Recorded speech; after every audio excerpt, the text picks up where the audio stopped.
Hello, everybody. Welcome inside a Monday episode of Running Point on ysnlive.com. Brought to you, as always, by our good friends up there at Greenwood Chevrolet in Austin Town. They go the extra mile for you. We try to do the same here every day. As you can tell, we're kicking off the show with a special guest today. We have Abby Muckleroy, senior from Canfield, a brand new district champion. Abby, how are we doing today? I'm good. How are you? I am good, but I am guessing it's not as good as you are. First district championship of your career that you can say that you've worn that gold medal. What's it feel like? Right now it feels amazing, and we're gonna go to practice today and have that feeling, but we still have to stay focused and stuff. But in the moment after we won, obviously I was happy, but I was kind of numb in the moment. Like, I can't believe it happened. Like, I don't know. It's just super exciting, and it's a great honor to have, really. You talked about that feeling before we went live about like being numb during the celebration and stuff. Mhm. I'm sure going into that game, the first couple of days going into it, you were kind of thinking about what it would be like, what it would feel like to win a district championship, trying to visualize it. How did the celebration and the cutting of the nets and that feeling compare to some of the things that you thought it would feel like? Um, it was honestly how I imagined it. I knew we were gonna, if we won, I knew we were gonna cut the nets down and stuff, and that was super exciting. I was a little bit nervous on the ladder though. I thought I was gonna fall off, but I stayed up. I honestly imagined it was exactly how I imagined it, and it was just a great feeling with my teammates and my coaches and every friends, family, everything. Some people struggle with cutting the nets. Did you get right through like a champ, or did you have to work it a little bit? I think I like sliced it twice on each one, and then I just took it through. Right Yeah. through, like a boss. We were talking off the air a little bit about how, even some way halfway through the season, there were doubts in your head, like, can we even win a district championship? Probably because of how hard the districts had been in years past in Division One. Not saying that Division Two was any easier, but there was there was like a wall that was holding you from a district championship in years past. When did you kind of start to sink in this team that we had something special? We can go win a district championship.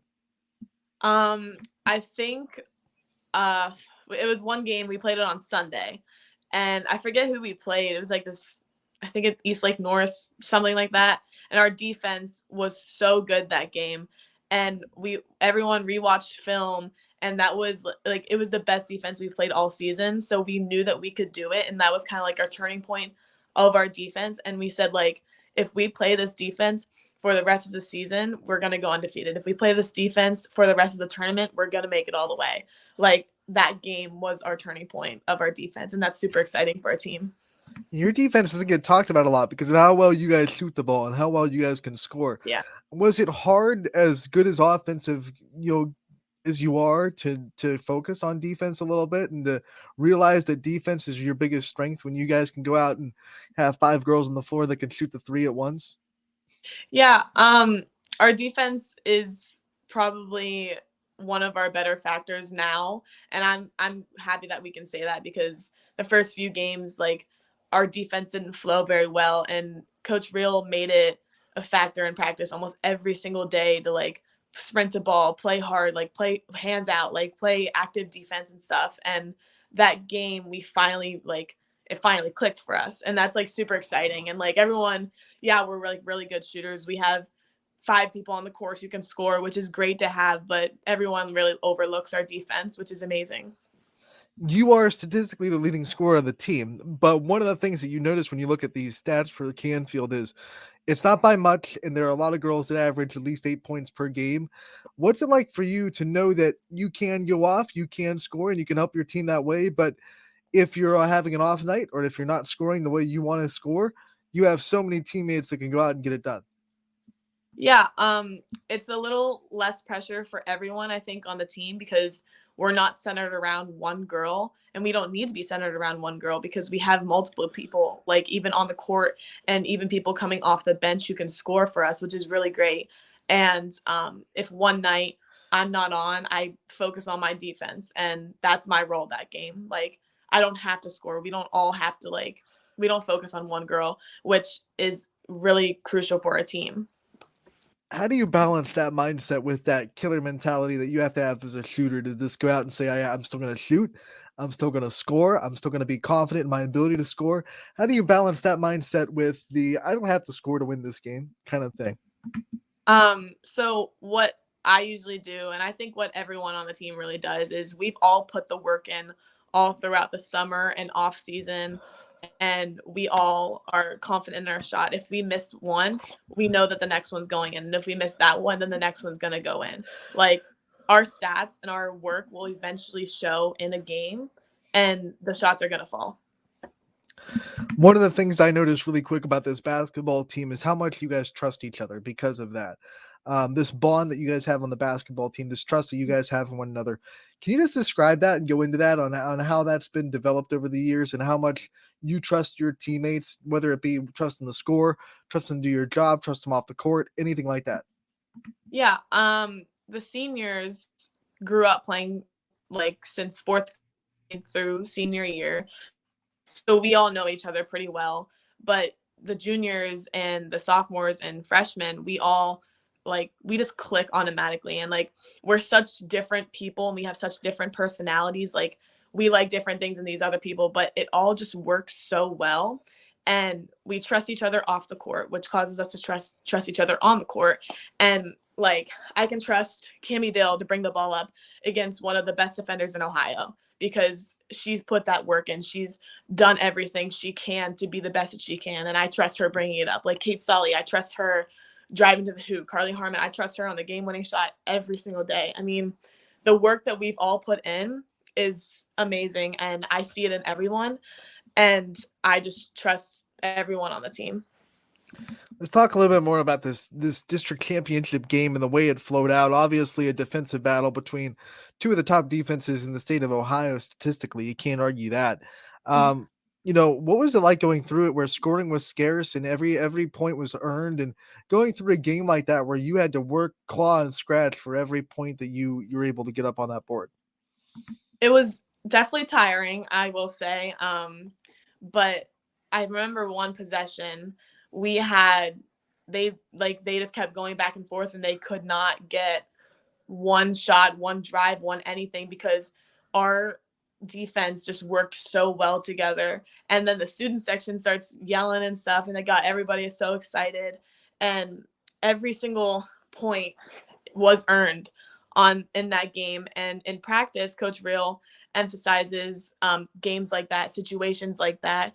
We scrimmage and we have to like it's 4-2 or it's 0-2. The game is the 4, and if the other team scores, then they automatically win. So he makes it so that we have to like not perfect, but trust that each possession we have to make perfect. When we had you on during volleyball season, the main theme of that volleyball season was how much responsibility was put on your shoulders this year to be a leader to compared to last year, because that volleyball team last year lost a lot of good seniors, and the same thing with Mhm. this basketball team. How much did going through that in the volleyball season help you in the same situation this basketball season to step into a senior leadership after so many really good seniors graduated from last year? Yeah, it wasn't just me who stepped in the leadership role. It was Mhm. obviously the 3 other seniors, but I think volleyball definitely helped with that because I got to experience the highs and lows of winning and losing and going through team problems or like set problems, and I learned how to manage that and control and help my other teammates out so I can bring my my learning experiences from volleyball into basketball season so I can help my teammates get out of their head or um, give them more advice to help them, just focus more. And that's like volleyball season definitely helped me become a leader for basketball. One of the things that you notice when you look at the rosters is there's not a lot of turnover from volleyball to basketball. Not a lot of the same faces, not a lot of the same teammates. No. What's that like to kind of go from one season to another and have a whole different line of personalities and line of players that you're able to interact with and trust from one season to the next? Um, it's different, I will say, but volleyball again, like volleyball and basketball are two completely different sports, and it really just depends on who you are and how well you match with other people. And I I love my volleyball team and I love my basketball team, and I connect so well with both teams. Like volleyball girls, I had some of my best friends on that side. Basketball, I have some of my best friends on that side too. So it kind of just mashes together. Even though they're not the same people, it still mashes together pretty well. All right, so obviously different teams. What's the biggest difference in the personality of the locker room between the volleyball team and the basketball team?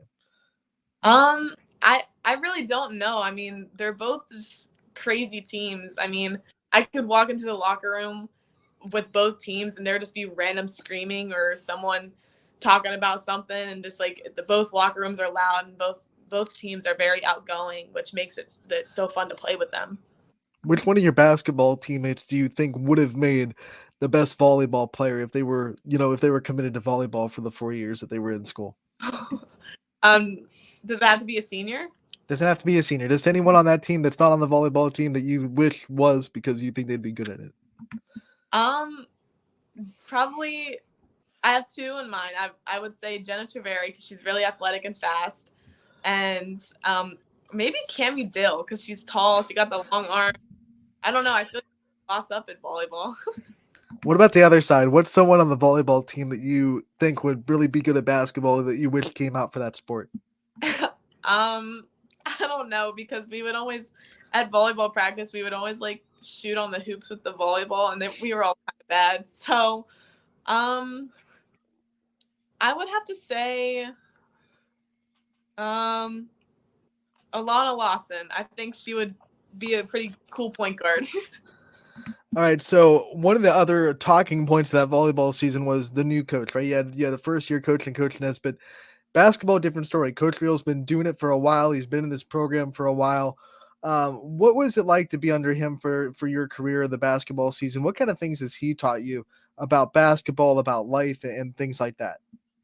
he he's been my coach for, like you said, 4 years, and the thing that I most admire about Coach Real is he wants everyone to be like the best that they could. Like he knows he can see the best in people, and he tries to pull that out of them. And throughout the years he has made me so mentally strong, and I've had to handle hard situations in basketball, which helped me handle tough situations in life. So I love playing for him, and he's taught me many things, not just in basketball but also in life. You must have made an impression on Coach Nesbitt because she couldn't leave you. She's on that staff on the basketball team on the No, bench. What's that like to have your head volleyball coach be on the basketball staff as well? it's great. I mean, it's different for her because she was head coach for volleyball Mhm. and an assistant coach for basketball, but it gives me someone like consistent through basketball season and volleyball season that I can talk to and go to advice about, for whether it's my sports or like school or something, but something it's somebody I can trust throughout both seasons. So this life you live, basketball, volleyball, school, social life, but you also have a job that you have to hold down as well. Yeah. I mean, what's it like? What are some of the main reasons why you're able to succeed at doing all those different things and balancing it? And it's got to be something that's tough. It's quite tough. This semester, I have different classes. First semester it was pretty easy. I never had homework. And now this semester I have probably 2 hours of homework at least. And um and it's hard, and then going to work doesn't help because I had work last night, and I had to do my homework when I got home. But it's really all about time management and like not saving everything for the last minute. But it's definitely not easy. But I have my friends help me out too, so that's Have you always been good at time management, or is it something that you think you've developed over the years that you've had to kind of get better at? I feel like I've always been kind of good at time management. I used to be I did grow out of being organized. I used to be really organized and I have everything in a perfect spot, and that's kind of gone out the door, but I'm good at time management, so that's what matters. All right, before we let you go, it's a quick turnaround from the district championship to the regionals. You won on Saturday. You play tomorrow. Not a lot of time to celebrate and get ready. What's that kind of been like to celebrate districts, but then really have to turn around and focus on a regional semifinal tomorrow night? Yeah, there's not a lot of time between the two games, and that's okay. I mean, um, the Marlington team that we play actually has three of my really good friends on there, so it'll be a fun fun game going on. But we had to celebrate that night and then celebrate that Sunday morning. But then we had like a shoot around stretch thing, and we had to focus in right away on Marlington. Like it's not like football. We don't have a whole week to prepare and like celebrate the win. We had 2 days to get ready and heal and get ready to play Marlington. Good news for you is you played them before, and there's some familiarity, like you said, with that Marlington team. You know what they're about. You know what they do. Abby, we wish you the best of luck in that game tomorrow. We will be there supporting you. Richie and May will be on the call at YSN. You're going to be broadcasted in the Purple Palace at Barberton, and we'll be rooting for you. And we can't wait to see you again soon. Awesome. Thank you so much.